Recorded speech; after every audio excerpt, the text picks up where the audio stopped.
I worked as a rheumatology nurse.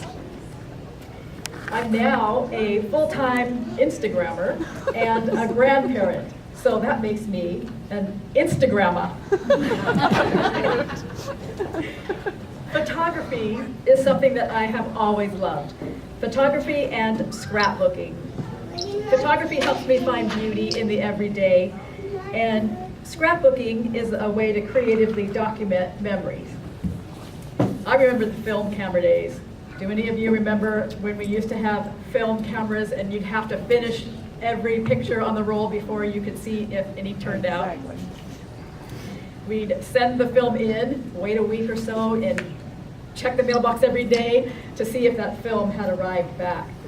Oh, how wonderful it was when 1 hour photos popped up. We thought, it can't just can't get any better than this. When digital photos came along, or digital cameras, I jumped on board and eventually switched also to digital scrapbooking. And I taught myself how to use Photoshop by doing digital scrapbooks.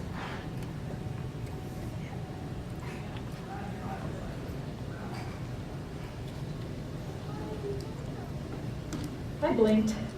The kids grew up and got married within 3 months of each other.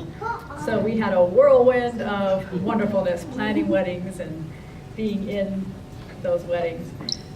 I'm really lucky because I adore both my children's spouses. So we're one of those few people that get to enjoy that honor.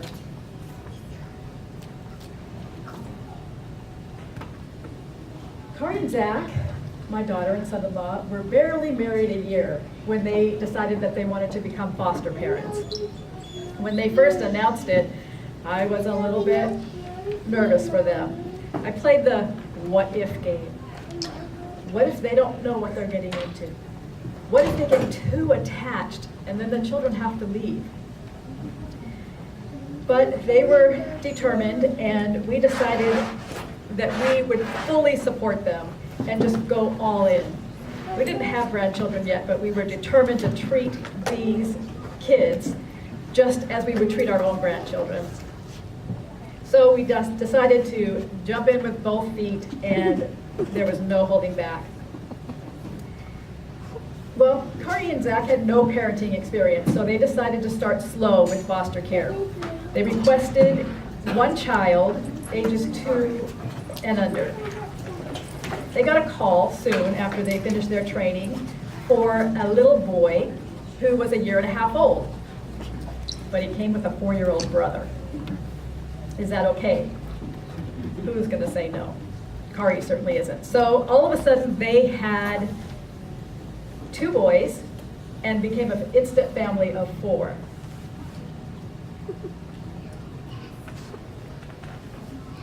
We became instant grandparents. Kari and Zach went from newlyweds to that family of 4, and they didn't know at first when the kids came, they didn't know how to parent at all. I mean, they just had no experience. So they had questions like, what do I feed them?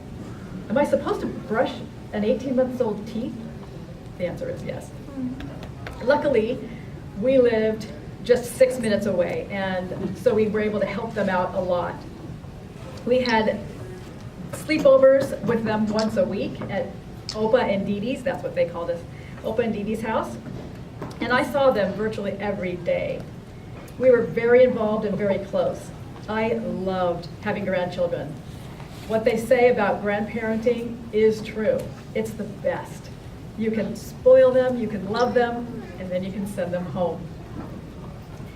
A couple of stories that always make me smile when I think of our time with the boys was one time at Spaghetti Factory. We took them to Spaghetti Factory, ordered the meal, and this particular time it came really fast. They brought out the kids' meals super fast, and I was impressed. And I said, wow, it came out so fast. The 4-year-old got a concerned look on his face and said, but Dee Dee, fast food is not healthy. I still laugh about that.